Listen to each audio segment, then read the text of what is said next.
Welcome back to Geeking with Discardia, and today I'm going to be talking about bubble tea. I don't know about you, but I love bubble tea. But sometimes I just don't have the time or money to have to go out and find a place that carries it and pay the price for it because it can be a little expensive when you want it on a regular basis. So instead, I went online, started figuring out how to make it, and finally broke down and bought all of the stuff. So, first off is official bubble tea syrup. I'm a big fan of green apple, and so is most of my family. So, I went and made sure that I could find some actual apple, which is not easy to find actually. I can find a lot of other flavors through Amazon Prime, but actually finding apple, it had to go through somebody who didn't have the Prime, unfortunately, so I had to pay shipping on that one. But this, however, the black tapioca pearls, I was able to get through Amazon Prime. This is the first time I've actually gotten one that has both the Chinese instructions as well as English, so it actually explains just what to do because these are very sensitive and you really have to do it just right for them to come out. Luckily, I was able to follow the instructions and everything seems to have come out just fine. Here is the end result. They are sitting in sugar right now because it's suggested that after you cook them that you put them in sugar or honey, your preference, but just sweetens them up a little bit so that they blend better with your drink. Now, I've tried to make this before ordering the official, actual good quality syrups. I tried using the Jelly Belly.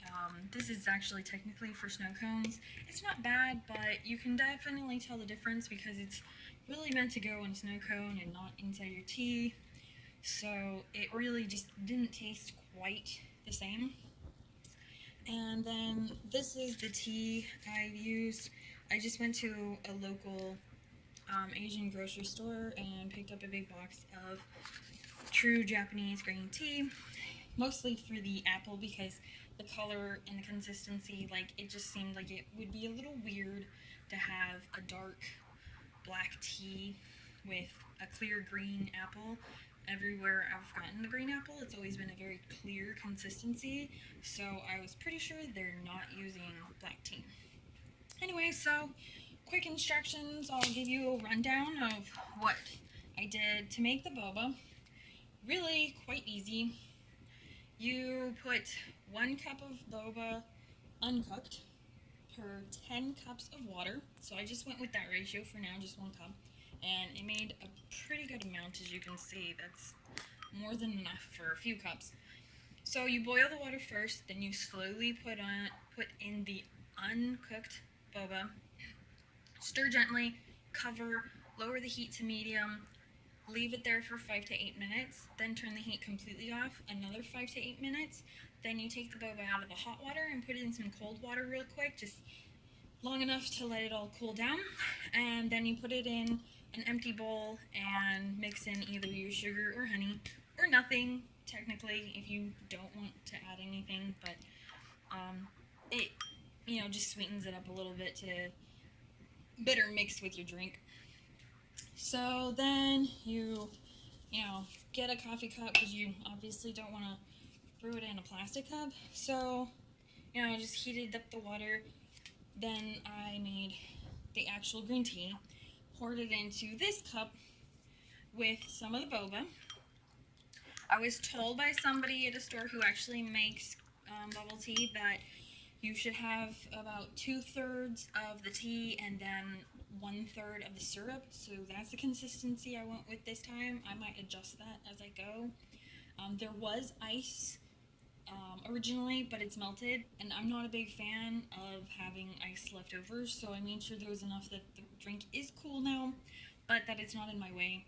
I know a lot of people really like to just keep it really cold, and they're fine with having half a cup of ice. I would just suggest trying to do that after, because getting your measurements, the ice is going to change that because it's melting when you put the hot tea in there, and therefore you're not going to get the right ratios because as the ice is melting, it's adding to your water consistency. So I just made sure to get that 2-to-1 ratio and then put the ice in, and it's still very flavorful. There's a lot of flavor in there. And then you can see I put a little bit, not too much, just enough to fill the bottom. It's up to you. Some people really like a lot of the boba and they just want to chow down on that stuff, and some people don't like it at all, so you might not even want to put boba in there, or maybe just a little tiny bit just so that it is true bubble tea. That's up to you. And then of course I have the official bubble tea straws, because otherwise you can't get the boba out of the bottom. It has to be big enough. So anyway, here is just a recap of everything I used.